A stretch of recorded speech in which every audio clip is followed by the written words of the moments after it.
Bobby Dirkens here. Well, today I'm going to focus on a team that has won 906 games, 11 national championships, given us 7 Heisman Trophy winners, also produced names like Joe Montana, Jerome Bettis, Arnold from the Huxtables. No, I don't know if that was even a person. Gave us Newt Rockney and Lou Holtz. Who am I talking about? South Bend's finest, the Notre Dame Fighting Irish. Now, before I go any farther, I'm just going to tell you, I'm on Instagram. Follow me at The Bobby Dirkens. Yes, The Bobby Dirkens on Instagram. You go, Bobby, I ain't got an Instagram. Create you one so you can follow me. You ain't got to put your picture up there or nothing. Put a fake name up there. I don't know. Just follow me. The Lord will bless you. Anyway, get back to Notre Dame. Notre Dame has had Brian Kelly there for, God, what is it? Almost 10 years. During their time, they've had extreme highs and some extreme lows. A couple of years ago, had a losing record. I thought he was as good as gone. But come back, had a 10-3 record last year. Talking about last year, the key losses, they lost 20-19 against Georgia and South Bend. That was a really good game. Watch that. And then 2 losses that didn't make sense because they were just so crazy. You went to Miami, lost 41-8. I'll never forget that game. Jennifer Lopez and Alex Rodriguez was there. Everybody was dancing. The chain was dangling. A couple, 3 weeks later, Clemson beats their brains in, strangles them with their own chain. Clemson didn't want the chain. It was too cheap for us. Then you played Stanford. You lost 38-20. I mean, you got your butt spanked. So with all of that said, you did cap off the season with a victory over LSU in the Citrus Bowl, 21-17. Big things going on there. So let's talk about who you lost this year. You lost 2 players who in the top 10 of the first round of the NFL draft. They were picked. That's how good your offensive line was. I mean, yeah, you've got good players there now, but these boys were outrageous. Mike McGlinchey and Quentin Nelson. You also lost your leading rusher who decided to leave school early and unfortunately was not drafted, Josh Adams. Guy could run. He could run through a wall. Greer Martini on the defensive side. Really good football player. Cool last name if you're trying to pick up women. Niles Morgan. He sounds like an accountant and could really play football. And a name that does sound like a Catholic basilica, Equanimous St. Brown. He's gone. And if I said his name wrong, I don't care. Who do you return? We have 15 starters returning this year, starting off with 6 offensive starters.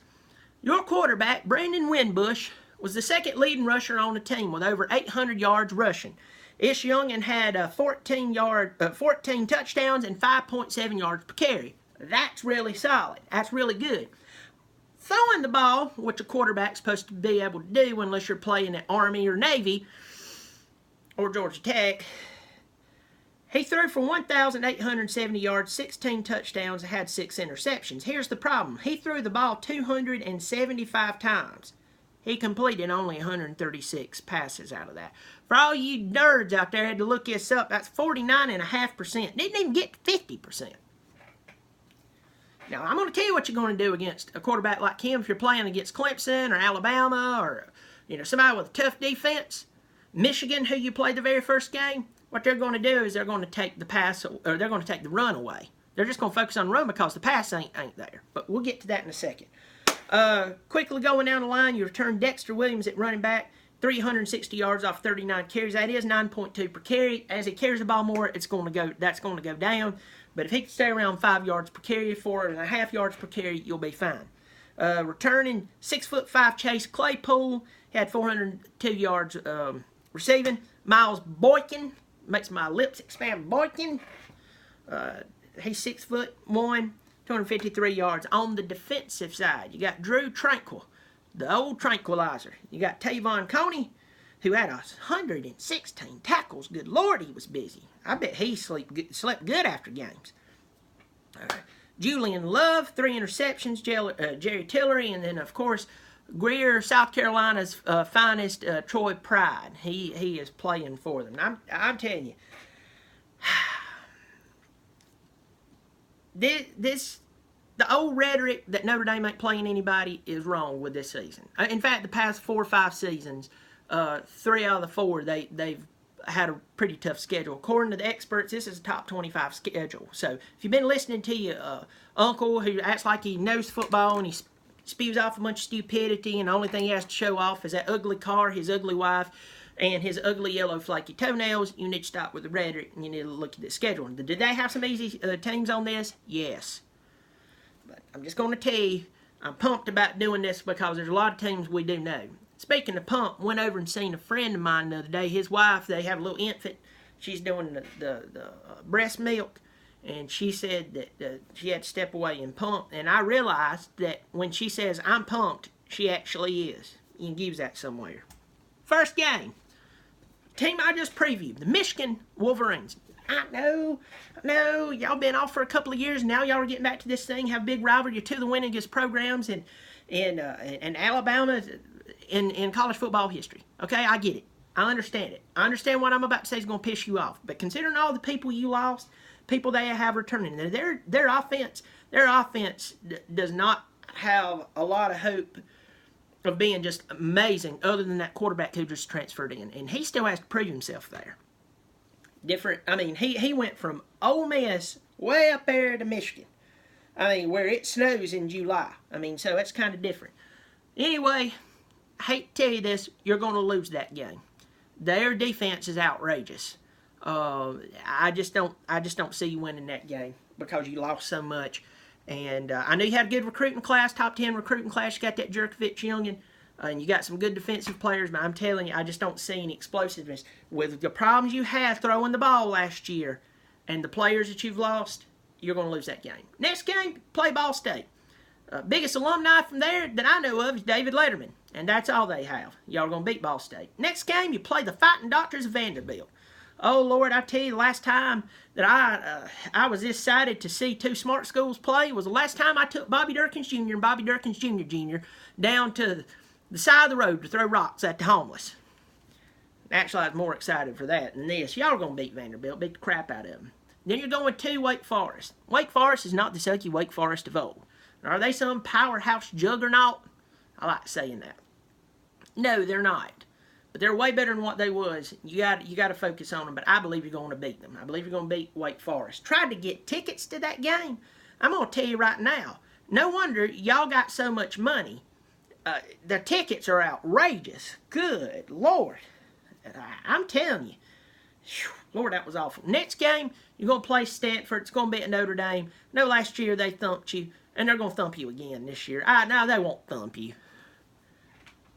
I don't almost sound like glass half full, half empty. I always hear that say. I don't like that. I don't know how many times in my life I didn't even have a glass. It was gone. And in this chance, unless something happens, y'all receive a healing, or the Pope signs a decree of something, y'all going to lose this game again. You just lost too much. I'm not saying it's a total loss. I'm just saying it will be a loss. Next game, you're going to Virginia Tech. Let me tell you this, Virginia Tech, they got good things going there. You think about Frank Beamer, you think about, some of the stuff, and I tell you, Blacksburg's a tough place to play in. Last year, Clemson went up there. They did beat them, hand them a nice handy loss, good slap in the jaws, got the butthole a full set of teeth and knocked every tooth down their throat. That was a big time. Notre Dame coming to town, it's still a big deal. The only time something this big came up there, this big, aside from Clemson, was the Goat Lady. Goat Lady used to show up at bar mitzvahs, weddings, and everything. She put on a little show, and everybody oohed and awed until they found out they had shut her down. And when they found out that the cheese she was selling on her product table is made from her own lactate. Goat cheese, I guess. Anyway, I think you're going to win this game. Play Pittsburgh. Be careful with them because they suck one game, and then the next game they're good. I think you're going to beat them.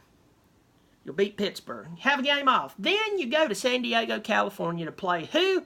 Navy. Because that makes sense. Well, there's a big base out there. I don't care. Don't go to San Diego.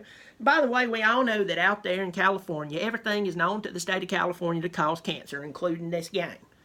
But I think you'll beat Navy.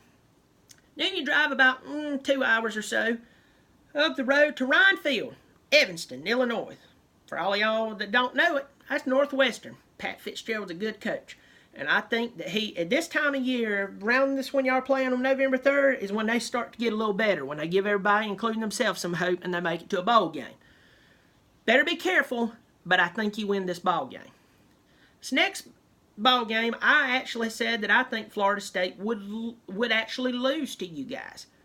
But after sitting here and thinking about it and going over a few things, I think Florida State might actually beat you at Notre Dame. No, it's not the game of the century back in '93, but I think there's a great chance y'all will lose this ball game. The more and more I get thinking about it. Hey, I can change my mind. It's my show. Then you go to Yankee Stadium. You got to play Syracuse. Syracuse ain't known to beat anybody. They shouldn't. Lord, no, that would never happen. Especially on a Friday night playing the defending national champions. Never happen. So if they can do that to them, they can do it to you. But I think you're going to win. Then you finish at Southern Cal. I don't care the timeline. There's whether South Carolina or Southern Cal, who had the patent on the name and that whole lawsuit you always hear from the feathered foe from Columbia. Truth is, when somebody says USC, who do they think of? The Trojans. They don't think about those bunch of losing chickens pecking their own dookie down there in Columbia. Think about these guys. And unfortunately, I believe you're going to lose this game too. It's one of those years for you guys that when I'm looking at this entire schedule, I don't see a lot of good things. I'm sorry. I don't. You do have a way tougher schedule than what it looks like, because when you see teams sprinkled in there like Navy, which you do play a lot, you see Syracuse, you see Ball State and Vanderbilt, you're like, oh man, that's easy schedule. You should win those ball games. But then you start looking at Stanford's, and you look at Michigan, and you look at Florida State, who's held together by duct tape. You look at Virginia Tech, and anybody who's never played at Blacksburg has no clue how difficult it can be. And then going to LA to play the Trojans. And they had a really good recruiting class. I'm just telling you right now, that's a tough schedule. So, anyway, well, I hope everybody enjoyed it. If you hate my guts, I don't care. This was a good pick. I feel really good about this one. Y'all continue to leave me some comments. I've been getting a lot of questions. When am I going to talk about Alabama? Hey, Bobby Dirkens, when are you going to talk about Alabama? I'm thinking about doing Alabama closer to the season. In fact, I may even do a recap of some of the teams that I've done according to their importance to the college football playoff. I might do that right before the season. But anyway, thank y'all so much for joining me.